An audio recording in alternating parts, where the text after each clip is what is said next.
چھوڑ کر فلسطین میں مار ہو رہی تو بھی ان کے پاس بھی پورا اسلام نہیں ہے جی. میری بات آپ کو کیا ہے برا لگے لیکن جاؤ تحقیق کر کے دیکھو. حقیقتاً اگر وہ توحید پر ہوتے تو وہاں پر بھی یہ کام نہیں ہوتا. ان کے بچوں کے ان کی عورتوں کے کپڑے دیکھو, برقع ہے وہاں پر, لباس وہ ہے نہیں, ویسٹرن کلچر کا لباس ہے بھائی ان لوگوں کے پاس بھی آج بھی. اصل اسلام ہوتا, اصل توحید ہوتی تو نہیں ہوتا یہ. لیکن یہ جو پولیٹیکل ابھی اس وقت ایک سینیریو ڈیولپ ہوا ہے اور ایک جہاد القتال والا معاملہ, اس میں چاہ رہا ہوں کہ ہمیں کیا کرنا ہے. اب کون سے ایسے 12 کام ہیں جو مسلمانوں کے کرنے کے ہیں, وہ میں مختصر سے وقت کے اندر بریف کر دیتا ہوں, کیونکہ اس وقت تو سب کو یہ ہے کہ بھئی میں نے کیا کرنا ہے, کہیں میں پکڑا نہ جاؤں. یعنی جس کو بھی تھوڑا سا آخرت کی جواب دہی کا خوف ہے نا, تو وہ تو ڈرتا ہے کہ بھئی میں نے اس پورے معاملے میں کیا کرنا ہے, کہ اللہ تعالیٰ مجھے نہ پکڑ لے کہ میرے مسلمان بھائیوں کے ساتھ یہ ہو رہا تھا اور میں نے کچھ نہیں کیا. تو اس کانٹیکسٹ میں نے 12 علمی پوائنٹس کی شکل کے اندر 12 ٹاسک یعنی 12 کرنے کے کام, ان میں سے بھی پہلے 2 کام وہ ہیں جو ہم سب نے کرنے ہیں, خواہ حکمران ہے خواہ عوام الناس ہے, اور جو بعد کے 10 کام ہیں وہ صرف حکمرانوں کے کرنے کے ہیں, اور وہ ان کو ہم نے اس کے اوپر ابھارنا ہے کہ انہوں نے یہ کام کرنے ہیں. لیکن تفصیل میں جانے سے پہلے ایک دفعہ درود شریف پڑھ لیں. اللہم صلی علی محمد وعلی آل محمد کما صلیت علی ابراہیم وعلی آل ابراہیم انک حمید مجید. اللہم بارک علی محمد وعلی آل محمد کما بارکت علی ابراہیم وعلی آل ابراہیم انک حمید مجید. اچھا جی, اب آ جائیں ان 12 کاموں کی طرف. ان میں سے پہلے 2 کام تو سب نے کرنے ہیں, خواہ وہ عوام الناس ہو یا حکمران, اور جو بعد کے 10 کام ہیں وہ صرف ان لوگوں کے ذمہ ہیں جو لیڈرشپ کے اوپر ہیں, خواہ وہ حکمران ہو, خواہ وہ آرمی چیف ہوں, خواہ وہ پولیٹیکل لیڈرز ہوں. عوام الناس کے کام میں نے شروع میں 2 رکھے ہیں, اس لیے کہ زیادہ تر لوگوں کو اس سے کنسرن ہے. ٹاسک نمبر 1 وہ ہے اللہ کے حضور دل سے گڑ گڑا کر اپنے مسلمان بھائیوں کے لیے دعا کرنا. دعا مومن کا ہتھیار ہے جی, یہ ذہن میں رکھیے گا. دعا سے وہ مسئلے حل ہوتے ہیں جو تدبیروں سے حل نہیں ہوتے, اور یہ اللہ نے ہمیں حکم بھی دیا ہے کہ ہم نے دعا مانگنی ہے. ادعونی استجب لکم, اے میرے بندو مجھ سے مانگو میں تمہیں دوں گا. اور پھر ساتھ فرمایا ان الذین یستکبرون عن عبادتی, جو تکبر کریں گے میری اس عبادت سے, یعنی مجھ سے دعا نہیں کریں گے, میں انہیں عنقریب ذلیل و خوار کر کے جہنم میں پھینکوں گا. بولے اعوذ باللہ تعالی. ہمارا رب وہ شہنشاہ ہے کہ اس سے نہ مانگے تو وہ ناراض ہوتا ہے, باقی شہنشاہ تو مانگنے کے اوپر ناراض ہوتے ہیں نا. اللہ وہ شہنشاہ ہے کہ جس سے نہ مانگا جائے وہ ناراض ہو جاتا ہے. تو دعا آپ نے مانگنی ہے, یہ ایک حق ہے مسلمان کا دوسرے مسلمان کے اوپر. اللہ تعالیٰ نے سورۃ الحجرات میں فرمایا انما المؤمنون اخوہ, مومنین تو اس کے سوا کچھ نہیں کہ وہ آپس میں بھائی بھائی ہیں. اور اس کی جو ایکسپلینیشن ہے نا, وہ نبی صلی اللہ علیہ وآلہ وسلم نے جس انداز میں کی ہے, صحیح بخاری اور صحیح مسلم دونوں میں حدیث ہے کہ باہمی اخوت میں, بھائی چارے میں, ہمدردی میں تمام مسلمان ایک جسم کی مانند ہے. جسم کے اگر ایک حصے میں بھی تکلیف ہو تو پورا جسم اس کی تکلیف کو محسوس کرتا ہے. حتیٰ کہ صحیح مسلم میں یہاں تک الفاظ ہیں کہ اگر آنکھ میں تکلیف ہوتی ہے نا تو پورا جسم رات کاٹ کے گزارتا ہے, صرف آنکھ نہیں جاگ رہی ہوتی, پورا جسم جاگ رہا ہوتا ہے. تو یہ دعا والا معاملہ کرنا ہے, اور اس دعا میں ہمارا اپنا فائدہ بھی ہے. صحیح مسلم میں حدیث ہے کہ جو مسلمان دوسرے مسلمان کی غیر موجودگی میں اس کے لیے دعا کرتا ہے, ظاہر ہے ہم تو یہاں ہیں, وہ فلسطین میں ہے, یہاں بیٹھا ہوا اگر کوئی ان کے حق میں دعا کرتا ہے تو اللہ تعالیٰ ایک فرشتہ مامور کر دیتا ہے جو اس دعا کرنے والے کی دعا پر آمین کہتا ہے, اور ساتھ یہ بھی کہتا ہے کہ اے اللہ جو یہ شخص اپنے بھائی کے لیے دعائیں مانگ رہا ہے نا, یہ تمام دعائیں اس کے حق میں بھی تو قبول کر لے. دیکھیں, یعنی ہم تو خود دعا مانگ رہے ہیں اور فرشتہ ہمارے حق میں, ایک معصوم فرشتہ ہمارے حق میں اللہ کے حضور دعا مانگتا ہے. تو اس دعا کرنے کا فائدہ ہمیں خود بھی ہے کہ اگر ہم اپنے بھائیوں کے لیے دعا کریں گے ان کو تو فائدہ ہونا ہی ہونا ہے. انشاءاللہ ہمیں بھی اس حوالے سے فائدہ ہوگا. ٹاسک نمبر 2 وہ ہے سوشل میڈیا کے اوپر اپنی آواز کو بلند کرنا. کہیں پر اگر پروٹیسٹ ہو رہے ہیں ان پروٹیسٹ میں حصہ لیں. فزیکلی جو ڈیمانسٹریشن ہوتی ہے بینرز اٹھا کے, پلے کارڈز اٹھا کر, جس طرح یورپ میں اور امریکہ میں پوری دنیا کے اندر یہ احتجاج ہو رہے ہیں, ان میں جہاں تک قانون کے دائرے کے اندر آپ نے اس میں حصہ لینا ہے. اور سوشل میڈیا کے اوپر آپ نے اسلام کے حق میں, فلسطینیوں کے حق میں آواز بلند کرنی ہے. لیکن اس آواز بلند کرنے میں ایسا کوئی معاملہ نہ ہو کہ وہ گالی گلوچ کی طرف چلا جائے اور اسلام کی کوئی غلط پکچر لوگوں کے سامنے آئے. یہ ذہن میں رکھیے گا. یہ اللہ تعالیٰ نے سورہ الانعام میں فرمایا وَلَا تَسُبُّوا الَّذِينَ يَدْعُونَ مِن دُونِ اللَّهِ فَيَسُبُّوا اللَّهَ عَدْوًا بِغَيْرِ عِلْمٍ. مت گالی دو لوگوں کے جھوٹے معبودوں کو, کہیں ایسا نہ ہو کہ وہ انجانے میں تمہارے رب کو گالیاں دیں بغیر علم کے. تو اس لیے گالی گلوچ والا معاملہ نہیں ہونا چاہیے کہ جس کی وجہ سے اسلام کی بدنامی ہو. اچھا, اس آیت کو بعض لوگ میرے خلاف بھی یوز کرتے ہیں کہ جی ہمارے بزرگوں کو برا کہتا ہے, تو قرآن نے تو کہا ہے کہ کسی کے بزرگوں کو برا نہ کہو, وہ تمہارے بزرگوں کو کہیں گے. تمہارے بزرگوں کو آپ کہہ لیں. ہمارے بزرگ وہ ہیں کہ جن کے بارے میں آپ تصور بھی کریں گے نا برائی کا تو آپ اسلام سے خارج ہو جائیں گے. تو مر جاؤ آرام موت, ٹھیک ہے, ہمیں تو کوئی فرق نہیں پڑتا. دوسرا, یہ آیت کافروں کے بارے میں, مسلمانوں کے لیے نہیں ہے. مسلمانوں میں اگر کوئی شخص اسلام کے ساتھ غداری کر رہا ہے تو اس کے لیے تو قتل مرتد کی سزا ہوگی. وہ تو اسلام کی روح سے منافق ہے.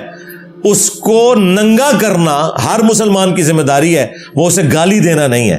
اس لیے میں کہتا ہوں کہ آپ ہمارے مخالفین جو ہو نا, آپ لوگ کافر ہو جو چھوڑ دیں گے آپ کو, لیکن مسلمان ہو کر نام لو اللہ اور اس کے رسول کا, چندے اکٹھے کرو اللہ اور اس کے رسول کے نام کے اوپر عز و جل و صلی اللہ علیہ وآلہ وسلم, سواریاں سوار کرو مکے اور مدینے کا نام لگا کر, ہاں یہ آوازیں دے کر, اور انہیں پھینکو اپنے بابوں کی درگاہوں کے اوپر ان فرقوں میں جا کے, تو پھر تو ہم تمہارا لحاظ نہیں کریں گے. بالکل غداروں کے لیے نہیں ہے یہ چیز, یہ بالکل ڈیفرنٹ چیز ہے. یہ میں نے ضمناً ایک مدری پھول عرض کر دیا. ہاں اچھا, اسی کانٹیکسٹ میں سورۃ المائدہ میں اللہ تعالیٰ نے فرمایا کہ وَلَا يَجْرِمَنَّكُمْ شَنَآنُ قَوْمٍ عَلَىٰ أَلَّا تَعْدِلُوا اعْدِلُوا هُوَ أَقْرَبُ لِلتَّقْوَىٰ. دیکھنا کسی قوم کی دشمنی تمہیں اس پہ نہ ابھارے کہ تم انصاف کا راستہ چھوڑ دو. انصاف کا راستہ اختیار کرو, یہی تقوی کا راستہ ہے, یہی تقوی کے قریب ہے. یعنی یہ اسپیسیفکلی تو صحابہ کرام کے بارے میں تھا کہ مشرکین عرب کی دشمنی آپ کو اس پہ نہ ابھارے کہ آپ انصاف کا راستہ چھوڑ دیں. اگرچہ وہ آپ کے دشمن ہیں لیکن آپ نے انصاف کا راستہ نہیں چھوڑنا. نہ حق کسی کے ساتھ کوئی زیادتی والا معاملہ نہیں ہونا چاہیے. یہاں پہ بھی ہم نے اپنے معاملات کو سوشل میڈیا میں یا پروٹیسٹ میں ایک پازیٹیو انداز میں لے کے چلنا ہے. میں تو یہ جو پتلے جلانا, اسی طریقے سے زمین کے اوپر کسی ملک کے جھنڈے کو ڈال کے اس کے اوپر کاٹے پھیرنا یا گاڑیاں چڑھانا, یہ کوئی علمی طریقہ ہے مجھے بتائیں, اس کا کیا امیج آتا ہے کسی کے سامنے؟ آپ علمی طریقے سے چیزوں کو ہائی لائٹ کریں اور بتائیں کہ یہ اسلام کی تعلیمات ہے. Task number 3. اب یہ پہلے 2 تو تمام مسلمانوں سے متعلق تھے, اب جو اگلے 10 ہیں نا وہ حکمرانوں سے, بڑوں سے متعلق ہے. Task number 3. کم از کم 5 اسلامی ملک اس وقت میری نظر میں اتنے تگڑے ہیں کہ انہیں فرنٹ سے لیڈ کرنا چاہیے, ان کے حکمرانوں کو, ان کے بڑوں کو. نمبر 1 پاکستان, نمبر 2 ترکیے, نمبر 3 سعودی عرب, نمبر 4 ایران, اور نمبر 5 ملیشیا. یا چلے افغانستان کو بھی آپ اس میں شامل کر لیں، لیکن چونکہ افغانستان کو ایز اے ملک تسلیم نہیں نہ کیا ہوا. بہرحال اس میں سے صرف ایران ہے جس نے دلیری سے آواز بلند کی ہے. اس کے بعد اگر کوئی دوسرے نمبر پہ ہے تو وہ سعودی عرب نے عربی ہونے کی وجہ سے کسی درجے میں حمایت والا معاملہ کیا ہے، عام روٹین سے ہٹ کے. اور تھوڑا بہت کوئی بیان اگر آیا ترکی کی جانب سے، لیکن جس طرح ہونا چاہیے تھا ویسے ہوا نہیں ہے. ان کو کیا کرنا چاہیے؟ پہلی تو جرت اگر ان میں ہے دکھائیں تو ان 5 ملکوں کے حکمرانوں کو کہنا چاہیے کہ ہم نے اگلی جمعے کی نماز جو ہے مسجد اقصی میں ادا کرنی ہے. مسجد اقصی تو کھلی ہوئی ہے، بند تو نہیں ہے. یہ تو غزہ کی طرف ہے نا ساری جنگ والا معاملہ، وہ تو اپنی جگہ موجود ہے. صرف یہ اس کی اناؤنسمنٹ کر دیں، بھلے جائیں نا، اناؤنسمنٹ کر دیں. تو انٹرنیشنل نارمز کے اندر اسرائیل کی ذمہ داری ہے کہ وہ انہیں سیکیورٹی بھی پرووائڈ کرے گا. اول تو وہ سوری بول دیں گے. تو یار انگلی کٹا کے شہیدوں میں نام لکھوا لو، ایک بار بات تو کرو نا کہ ہم نے اگلی جمعے کی نماز وہاں پڑھنی ہے. اپنے مسلمان بھائیوں سے اظہار کے لیے، اور اس کے ہم پولیٹیکل سولوشن کی طرف جا رہے ہیں. ٹھیک ہے، ہم بھی یہی کہہ رہے ہیں پولیٹیکل سولوشن ہونا چاہیے. تو اس کی اناؤنسمنٹ کرنا ہی ایک بہت بڑی، میں سمجھتا ہوں، کامیابی ہے اگر یہ 5 مسلمانوں کے ملکوں کے حکمران اس کی جرت دکھائیں. اور پھر یہ لوگ OIC کا اجلاس بلا سکتے ہیں، وہ ابھی سعودیہ نے بلا لیا ہے. اور دوسری طرف رشیا اور چائنا جو ہے وہ تو انٹرنیشنل لیول کے اوپر کر رہے ہیں. سلامتی کونسل کا اجلاس میں تو رشیا نے آواز اٹھائی ہے. چائنا تو میں کل سن رہا تھا خبریں، انہوں نے عالمی امن کانفرنس کے لیے کال کی ہے کہ پوری دنیا کی امن کانفرنس ہونی چاہیے. تو یہ ہمارے جو 5 مسلمان ملک ہیں یہ رشیا کو اور چائنا کو ساتھ شامل کریں، کیونکہ اب وہ تو کھل کے سامنے آ گئے ہیں اس پورے معاملے کے اندر. اور یہ آر دلائیں ان یورپین ملکوں کو کہ کل تک تم لوگ رشیا کی جو انویژن تھی یوکرین کے اندر اسے کنڈیم کر رہے تھے اور کہہ رہے تھے ہم یوکرین کے ساتھ کھڑے ہوئے ہیں اور یہ بڑا ملک جو ہے چڑھ دوڑا ہے اس چھوٹے ملک کے اوپر. لیکن یہاں آگے تمہارا بالکل قانون الٹ ہو گیا. یہاں پہ پچھلے 70 سال سے ذلیل کر رہا ہے اسرائیل مسلمانوں کو.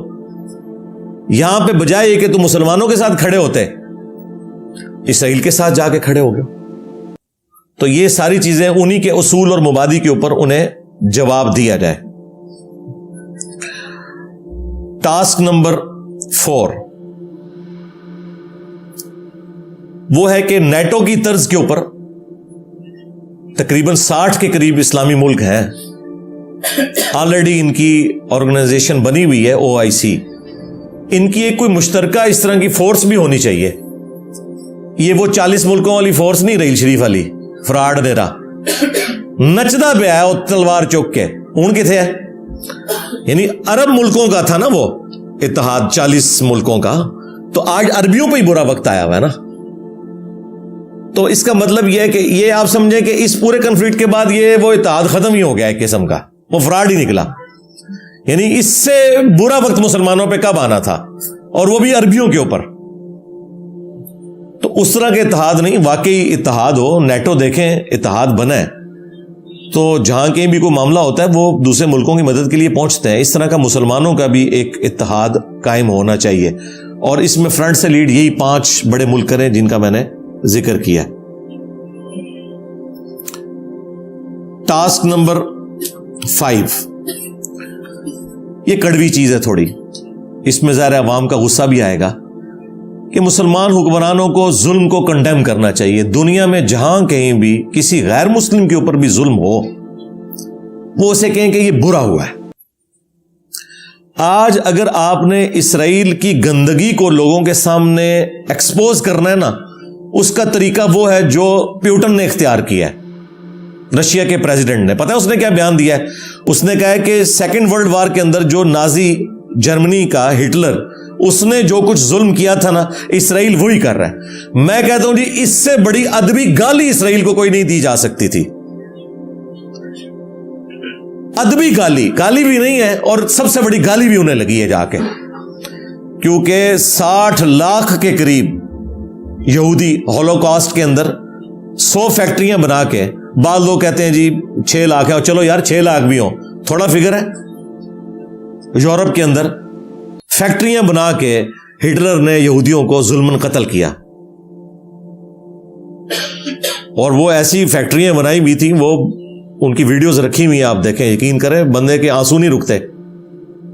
کیا عورتوں کو، کیا بچوں کو پہلے ایک چیمبر میں لے کے جاتے تھے، وہاں ان کے یہ بال شیو آف کروا دیتے تھے ان کی عورتوں کے، اس سے پھر وہ قالین بناتے تھے نازی جو ہے نا اپنے آفیسز کے. اگلے چیمبر میں جا کے ان کے اوپر ایک ایسی گیس چھوڑتے تھے کہ وہ بے ہوش ہو جاتے تھے، اور پھر اس سے اگلے پورشن میں ان کے اوپر ایسا کیمیکل پھینکتے تھے کہ وہ بالکل ایک لیسدار مادہ بن جاتے تھے. ظاہر ہے ان لاکھوں لوگوں کو دفنانے کے لیے بھی تو مسئلہ ہونا چاہیے تھا نا کوئی، تو انہوں نے پھر اس کا لیسدار مادے بنائے. دوسری طرف سے وہ مادہ ایک کھاد کی شکل میں نکلتا تھا، اور وہ اس کو کھاد کے طور پہ استعمال کرتے تھے. انسانوں کے ساتھ کیا. انسانی ہسٹری میں اتنا بڑا قتل عام نہیں ہوا جو سیکنڈ ورلڈ وار کے اندر ہوا ہے. 2 کروڑ کے قریب لوگ تو ویسے ہی مرے ہیں نا. میں صرف یہودی بتا رہا ہوں آپ کو. 60 لاکھ یا چلے کوئی احتیاطاً لوگ کہتے ہیں نہیں 60 نہیں 6 لاکھ، بہرحال ان کا کہنا ہے کہ یہ 60 لاکھ تھے، 6 ملین تھے. تو اس وقت مظلوم ترین قوم تھی یہودیوں کی، اس لیے تو ان کو کمپنسیٹ کرنے کے لیے انہوں نے اسرائیل میں آباد کیا اور سارا کچھ. اور آج جب وہ گنجے کو ناخن مل گئے ہیں تو آپ دیکھ لیں کہ وہ ہٹلر کی جگہ اب اسرائیل نے سنبھال لی ہے. لہذا آپ دیکھیں یہ جملہ تو مسلمانوں کی زبان پہ آنا چاہیے تھا جو پیوٹن کی زبان پہ آیا ہے کہ اسرائیل وہی کچھ کر رہا ہے جو ہٹلر نے کیا تھا، اس کی نازی پارٹی نے کیا تھا. تو اس طریقے سے اگر ہم ظلم کے خلاف آواز اٹھائیں گے، اب یہاں پہ بھی کتنے وہ مذہبی قسم کے لوگ کہتے ہیں جی ہٹلر نے بالکل ٹھیک کیتا سی، انہاں دا علاج ہی یہی ہے. نہیں، مسلمان کا یہ کام نہیں ہے کہ وہ ظالم کا ساتھ ہے. ہم مظلوم کے ساتھ کھڑے ہوں گے، خواہ وہ مظلوم کوئی یہودی ہو، کوئی ہندو ہو، کوئی کرسچن ہو، کوئی مسلم ہو. پھر ہی جب مسلمانوں پہ برا وقت آئے تو آپ کوئی بات کرنے کے اہل ہوں گے. اور یہ میں اس لیے نہیں کہہ رہا، ویسے بھی ہمارے اسلام کی ریکوائرمنٹ یہ ہے کہ ہم نے انصاف کے اوپر کھڑا ہونا ہے. سورہ النساء میں ہے نا، خواہ تمہیں اپنے ماں باپ کے خلاف، رشتہ داروں کے خلاف بھی گواہی دینی پڑے، انصاف کے لیے کھڑے ہو جاؤ. یہ انبیاء کرام علیہ السلام کا طریقہ اور ان کا منصب ہے، انصاف کے لیے کھڑا ہونا. ٹاسک نمبر 6، OIC کے پلیٹ فارم سے ایک بین المذاہب کانفرنس کا سلسلہ سالانہ بنیاد پہ شروع ہونا چاہیے.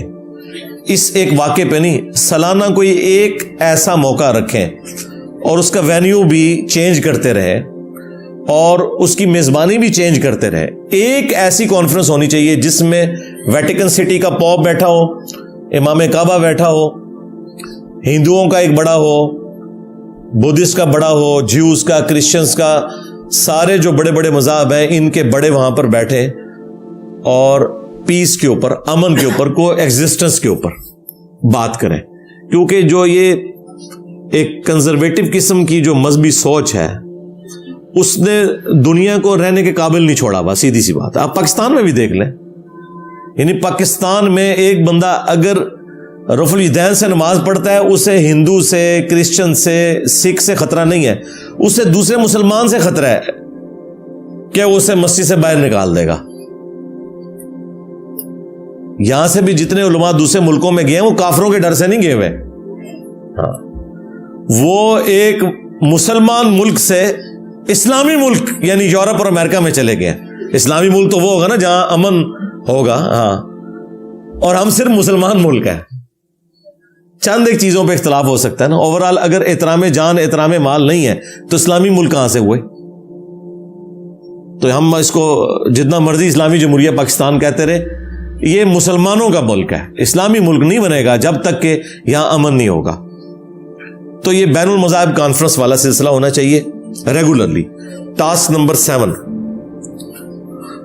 ہمارے بڑوں کا کام ہے کہ جتنی بھی دنیا میں تنظیمیں اپنی آزادی کے لیے کام کر رہی ہیں، جہاں پر ظلم کی چکی میں وہ نہیں پس رہے، ان کا معاملہ تو ایک الگ ہے. وہاں کی صورتحال کو تو وہاں کے لوگ بہتر سمجھتے ہیں. باقی جگہوں پہ پولیٹیکل سٹرگل کے اوپر زور دینا چاہیے، بجائے یہ کہ نان اسٹیٹ ایکٹر ہوں, کیونکہ چند ایک جہادی اسلحہ اٹھاتے ہیں اور باقیوں کی زندگی کو وہ اجیرن بنا دیتے ہیں. اسی وجہ سے اب پاکستان نے بھی اپنا وہ سارا کا سارا معاملہ, آپ کو پتہ ہے, کشمیر والا بھی پیچھے کیا, اور ہے بھی غلط تھا, قرآن کی روح سے بھی غلط تھا. قرآن کی روح سے اگر آپ نے جہاد اور قتال کرنا ہے تو آپ نے اعلانیہ عہد توڑنا ہے. میں تو کہتا ہوں کریں, اگر تڑ ہے تو جنگ کریں, لیکن یہ نہیں ہو سکتا کہ اوپر سے ہم UN کی قراردادوں میں بندھے ہوئے اور اندر سے پاکستان اپنی فوج گھسا دے یا جہادی گھسا دے کشمیر میں, اور انڈیا اپنے جہادی سو کارڈ, وہ بھی تو جہادی کہتے ہیں نا اپنے, ہولی وار, وہ بلوچستان میں گھسا دے. یہ اسلام میں اس چیز کی اجازت نہیں ہے. سورۃ الانفال میں واضح ہے کہ جس قوم سے تمہارا معاہدہ ہے ان کے خلاف جنگ نہیں کرو گے جب تک کہ اعلانیہ معاہدہ توڑو گے نہیں. اسی لیے وہ ابو داؤد میں, ترمذی میں حدیث ہے, حضرت معاویہ رضی اللہ عنہ کے دور میں جب ایک دن رہ گیا تھا نا وہ معاہدہ کی ڈیٹ کی ایکسپائری میں, تو حضرت معاویہ نے لا کے رومن امپائر کے بارڈر کے اوپر فوج بٹھا دی تھی کہ کل یہ غروب آفتاب کے بعد ہم ان پہ حملہ کریں گے. تو ایک صحابی گھوڑے کو ایڑی لگا کے سامنے آئے مسلمانوں کے لشکر کے سامنے, انہوں نے کہا میں تمہیں یہ کام نہیں کرنے دوں گا, کیونکہ نبی علیہ السلام نے فرمایا تھا جس قوم سے تمہارا معاہدہ ہو جب تک اس معاہدے کو اعلانیہ طور پر توڑو نہیں اور مخالفین کو بھی جنگ کی تیاری کا ٹائم نہ مل جائے اس وقت تک ان کے اوپر حملہ نہیں کرنا. تو حضرت معاویہ رضی اللہ تعالیٰ کو اپنا ڈیسیژن واپس لینا پڑ گیا اس کی وجہ سے. اسی لیے مولانا مودودی رحمہ اللہ نے 1948 میں مخالفت کی تھی کہ ہمیں کشمیر میں اپنی فوج نہیں گھسانی چاہیے, اور لوگ بدنام کرتے ہیں جی مودودی صاحب جہاد کے خلاف تھے. پوری دنیا میں جتنے جہاد ہو رہے ہیں مودودی صاحب کی نام کے اوپر ہو رہے ہیں. تو حماس والوں سے پوچھیں آپ کا روحانی پیشوا کون ہے, وہ کہتے ہیں مودودی. تو لیکن وہ یہ کہتے تھے کہ اس طریقے پہ ہوگا جو اسلام نے بتایا ہے, اس طریقے سے نہیں کہ اوپر امن ہے اور اندر سے آپ ایک دوسرے کی جڑیں کاٹے, اس طرح کی گریلا وار والا معاملہ نہ ہو. تو پولیٹیکل سٹرگل کو جو ہے نا وہ فروغ دیا جائے. ٹاسک نمبر 8 وہ مواخات والا جو ہم بچپن سے پڑھ رہے ہیں کہ جب ہجرت مدینہ ہوئی, صحابہ کرام اپنا سارا ساز و سامان چھوڑ کر مدینہ شریف آ گئے تو ان کے پاس تو کچھ بھی نہیں تھا. تو نبی صلی اللہ علیہ وآلہ وسلم نے ایک مہاجر اور ایک انصار کو بھائی بھائی بنایا, حتیٰ کہ یہاں تک معاملات ہوئے کہ اگر کسی انصاری کی 2 بیویاں تھیں نا تو اس نے کہا یہ 2 بیویاں ان میں سے ایک پسند کر لو, میں اسے طلاق دے دیتا ہوں, تو تم اس سے شادی کر لو. کیا حوصلہ تھا. تو مواخات والا معاملہ ہونا چاہیے. اس وقت 60 لاکھ کے قریب مسلمان ہیں. اسرائیل, غزہ اور ویسٹ بینک, یہ سارے ملا کے جتنے بھی ہیں نا, یہ آلموسٹ 60 لاکھ کے قریب فلسطینی ہیں مسلمان. اگر ان میں سے کوئی ہجرت کرنا چاہتے ہیں تو یار 60 کے قریب اسلامی ملک ہیں. ویسے تو 1-1 لاکھ سارے لے لیں, لیکن ظاہر ہے اس پہ وہ ایگری نہیں کریں گے, وہ کہیں گے ہم نے اپنی سرزمین تو نہیں چھوڑنی ان کے لیے, یہی تو اسرائیل چاہتا ہے. لیکن جو لوگ ہجرت کرنا چاہتے ہیں, ایٹ لیسٹ ہجرت کرنا کوئی مطلب بری بات نہیں. حضرت ابراہیم علیہ السلام نے ہجرت کی ہے, نبی صلی اللہ علیہ وسلم نے کی ہے, تو مواخات والا معاملہ تو ہونا چاہیے. لیکن ہمارا حال یہ ہے کہ یہاں پاکستان میں بھی ایسے ہزاروں خاندان ہیں جو بیچارے ہجرت کر کے کسی فارم میں, کوئی کراچی میں آگے ہوئے, کوئی بنگلہ دیش کے لوگ, کوئی روہنگیا کے, انہیں آج تک نیشنلٹیز نہیں ملی ہوئی ہیں.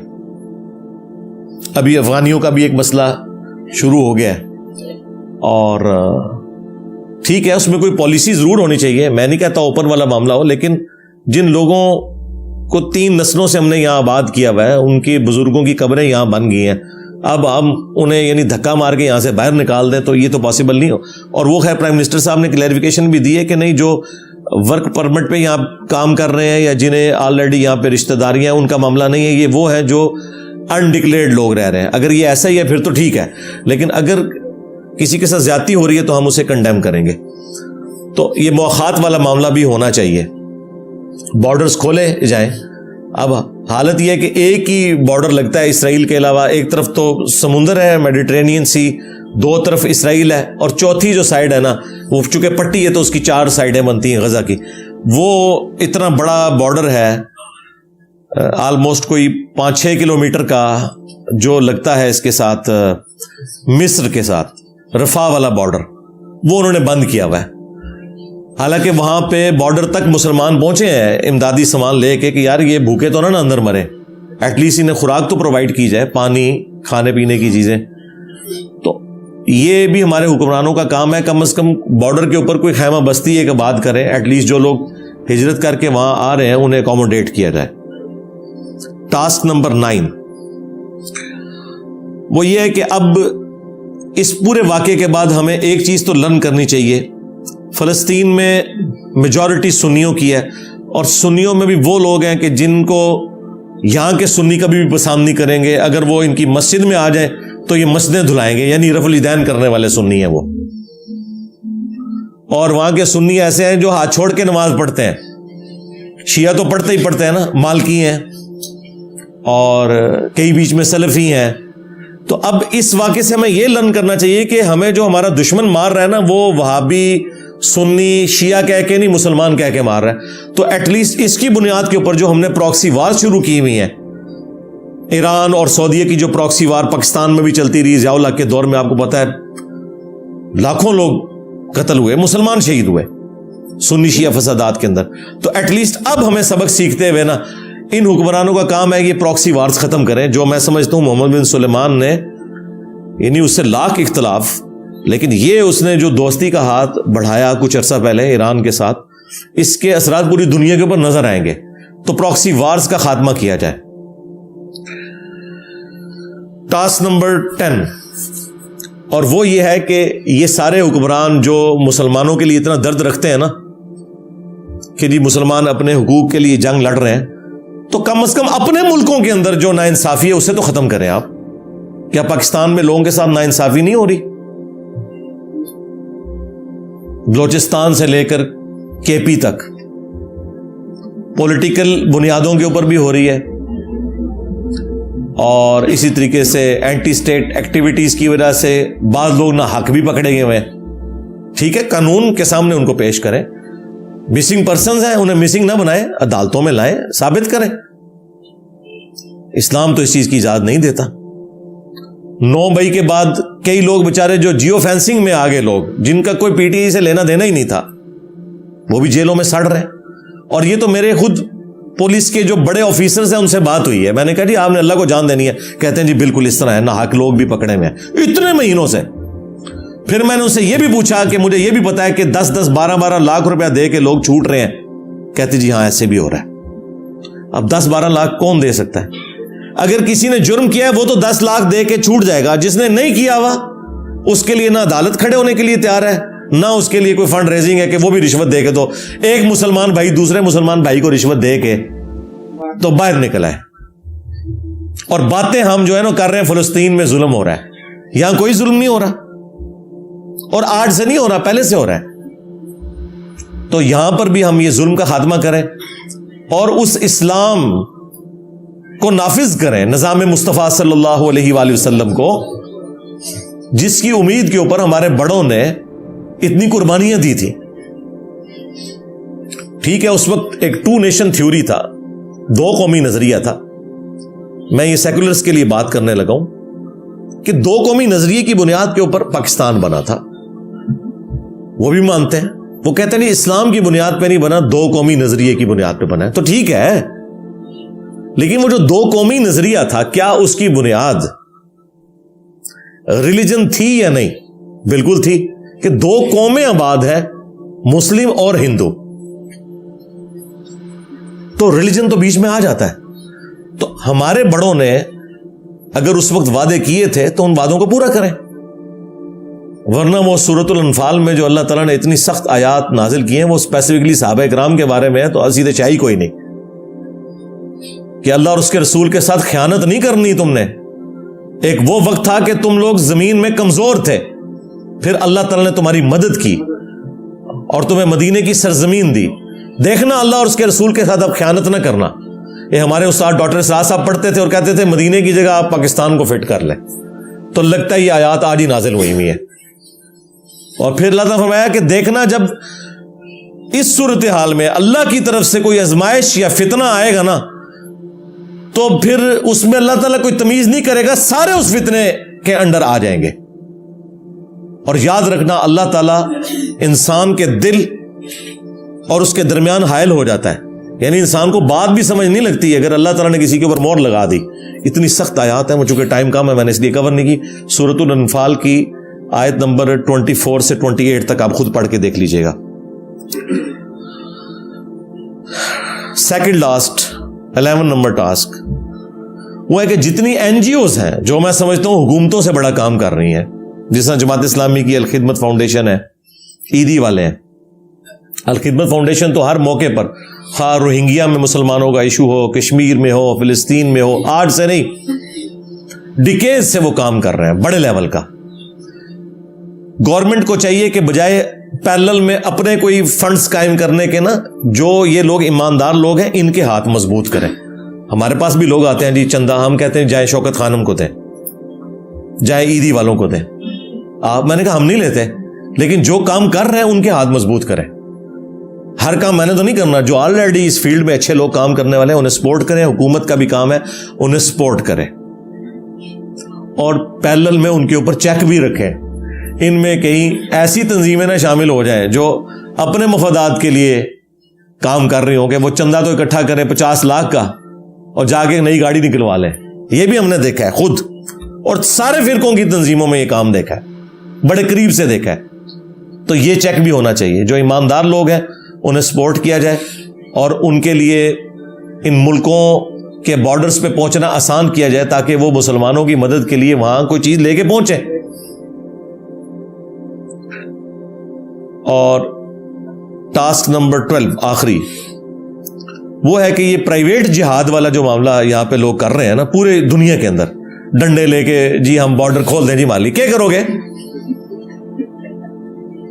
کتنے جذباتی جملے ہیں جی, بارڈر کھول دیں ہم نے وہاں جانا ہے جی, کیا کریں گے جا کے؟ جمعہ پڑھنا ہے جی جا کے ہوتے اسی سے تھوڑا جنازہ پڑھیں گے, پھر ڈنڈے اٹھا کے جمعہ پڑھنے جا رہے ہیں آپ. اور آج کے اس دور کے اندر اس طریقے سے جہاد اور قتال ہوتا ہے, مجھے بتائیں پروفیشنل آرمیز چاہیے, جدید اسلحہ ہے. اور اسی پہ میں نے بات کی, کچھ لوگوں نے میرے خلاف کلپ بنا دی ہے جی یہ تو خالد بن ولید رضی اللہ تعالیٰ کی گستاخی کر دی ہے. جن لوگوں کا صحابہ اور اہل بیت سے کو لینا دینا نہیں, جو اپنے بزرگوں کے پجاری ہیں, وہ ہمیں بتا رہے ہیں کہ خالد بن ولید کی گستاخی کر رہے. تمہارا خالد بن ولید سے کیا لینا دینا؟ تم لوگوں نے تو اپنے فرقوں کے نام انڈیا کے شہروں پہ رکھے ہوئے ہیں, دیوبند اور بریلی. ہاں, صحابہ کرام کا تو ذکر دور دور تک تمہاری نسبتوں میں نہیں ہے. تم تو قادری ہو, چشتی ہو, نقشبندی ہو, کوئی زیادہ چلانگ مار لو, حنفی شافی مالکی حنبلی ہو. کسی فرقے نے اپنا نام جو ہے وہ صدیقی نہیں رکھا ہوا, فاروقی نہیں رکھا ہوا, عثمانی نہیں رکھا ہوا, علوی نہیں رکھا ہوا. تمہارا صحابہ سے کیا لینا دینا؟ نہ سمجھ تو. ہاں, صحابہ کرام کی گستاخی کر دی, بابیاں دے پجاری سانو, صحابہ والے تو ہم ہیں, آل البیت والے تو ہم ہیں, تمہارا کیا لینا دینا ان کے ساتھ؟ تو میں نے یہ سمجھانے کے لیے بات کی تھی, لوگوں نے کلپ بنا دی تھی خالد بن ولید کی گستاخی کر دی. میں نے بتایا تھا اللہ کے بندو, جب رومن جنرل آیا سامنے سے تو خالد بن ولید بھی ایک تلوار اور ڈھال لے کے اترے ہیں سامنے سے, وہ بھی گھوڑے پر ایک تلوار اور ڈھال لے کے آئے. تلوار کا مقابلہ تلوار سے ہوتا تھا. تعداد ضرور کم تھی مسلمانوں کی, لیکن ایک تلوار کے بدلے میں سامنے ایک تلوار ہوتی تھی. اب آپ نے مجھے غزوہ بدر اور احد کی مثالیں نہیں دینی, وہ نبی علیہ السلام کی موجودگی میں ایک اللہ تعالیٰ کی غیبی مدد تھی. وہ والا معاملہ بعد میں نہیں اس طریقے سے چلا, بعد میں بہت بڑی قربانیاں مسلمانوں کو دینی پڑی ہیں. وہ پھر اللہ نے اسباب کے ساتھ معاملہ جوڑا ہوا ہے. فرشتے اسی وقت ہی اترے ہیں. آج بھی ہو ابراہیم سا ایما پیدا, آگ کر سکتی ہے اندازے گلستان پیدا. وہ کہتے ہیں جی وہ کر سکتی ہے نا جی, یہ ڈاکٹر اقبال نے کہا ہے. بھئی ڈاکٹر اقبال کے شعر کو میں یوں سمجھوں کہ چونکہ آج ابراہیم جیسا ایمان ہو ہی نہیں سکتا, آگ بھی ٹھنڈی ہو ہی نہیں سکتی, ابراہیم جیسا ایمان کہاں سے آ سکتا ہے؟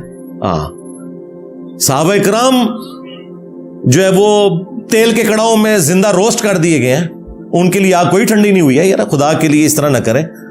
تو میں نے یہ کہا تھا کہ یہ نہیں ہو سکتا کہ بھئی 1000 خالد بن ولید ہوں اور سامنے سے کلین شیو یہودی کلاشنکوف یا لیزر گائیڈڈ گن لے کے آ جائے. تو کیا تلوار کے اوپر کوئی گولی روک سکتا ہے؟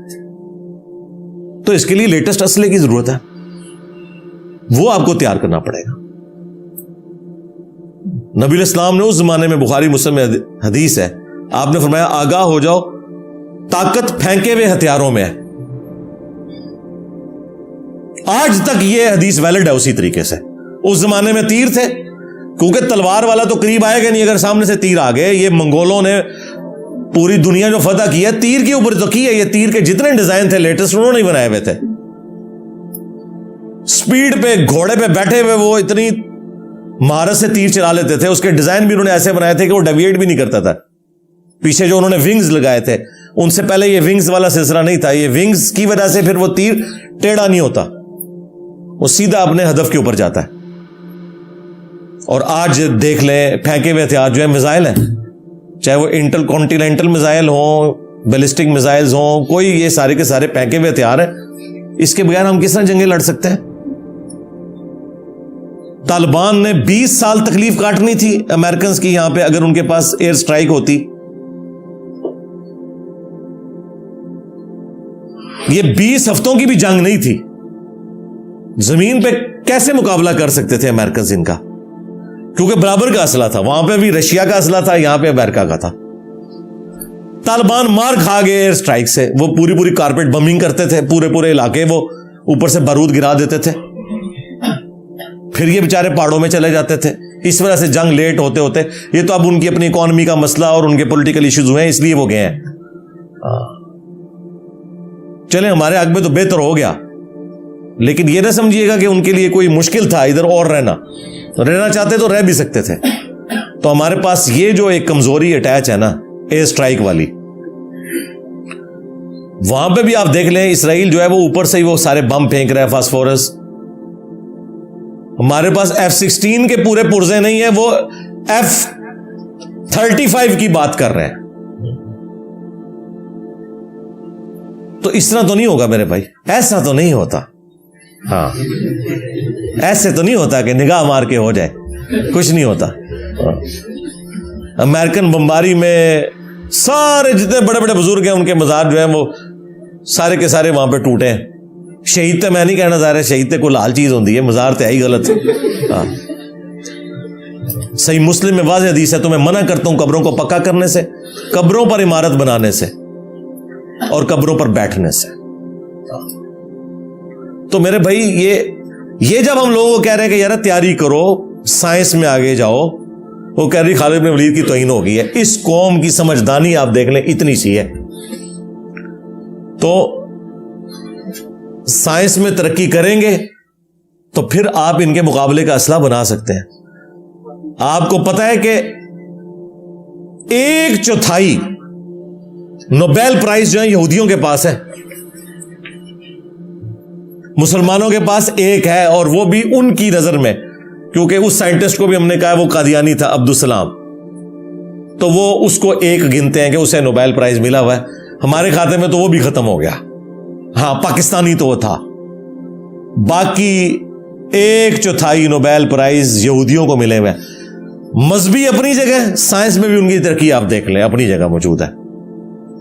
تو دیکھ لیں آج دنیا کو پھر آنکھیں اسی لیے دکھا رہے ہیں، اور کب سے دکھانی شروع کی ہیں؟ 1948 میں، پھر 1967 میں سارے عرب ملکوں کو اکیلے اسرائیل نے شکست دے دی. ابھی بھی اگر آپ دیکھیں تو مجھے تو صورتحال کوئی اتنی اچھی نظر نہیں آ رہی ہے. ہم دعا ضرور کر رہے ہیں اور اتنی جلدی معاملات سیٹل ہوتے ہوئے بھی نظر نہیں آ رہے. تو اگر طاقت ہوگی، ہم سائنس اور ٹیکنالوجی میں ترقی کریں گے، تو پھر انشاءاللہ تعالی ہم اپنے مسلمان بھائیوں کے لیے ویسی مدد کر سکتے ہیں جو آرمڈ کنفلکٹ میں مدد کی ضرورت ہے. تو اینڈ پہ ہم دعا ہی کرتے ہیں اپنے مسلمان بھائیوں کے لیے کہ اللہ تعالیٰ جتنے بھی مسلمان دنیا میں کسب پرسی کی زندگی گزار رہے ہیں، فلسطین میں، چائنا میں، کشمیر میں، انڈیا میں، افغانستان کے اندر، شام میں، عراق میں، یمن میں، اور پاکستان میں بھی پی ٹی اے والے اور باقی لوگ، اللہ تعالیٰ سب کی غیب سے مدد فرمائے، تمام کی عزت آبرو جان و مال کی حفاظت فرمائے، ان کے لیے آسانیاں فرمائے. اور اللہ تعالیٰ نے جو ہمیں امن اور سلامتی میں رکھا ہوا ہے، اللہ تعالیٰ ہمیں اس فیسلٹی کی قدر کرنے کی توفیق عطا فرمائے. ہاں ہم تو بڑی اسکرینوں پہ دیکھ رہے ہیں اپنی مسلمان بہنوں کو، بچوں کو شہید ہوتے ہوئے، روتے ہوئے، لیکن خود ہم اپنے بیوی بچوں میں، ماں باپ میں بیٹھے ہوئے اپنے گھروں کے اندر. آپ اس نعمت کا اندازہ نہیں کر سکتے.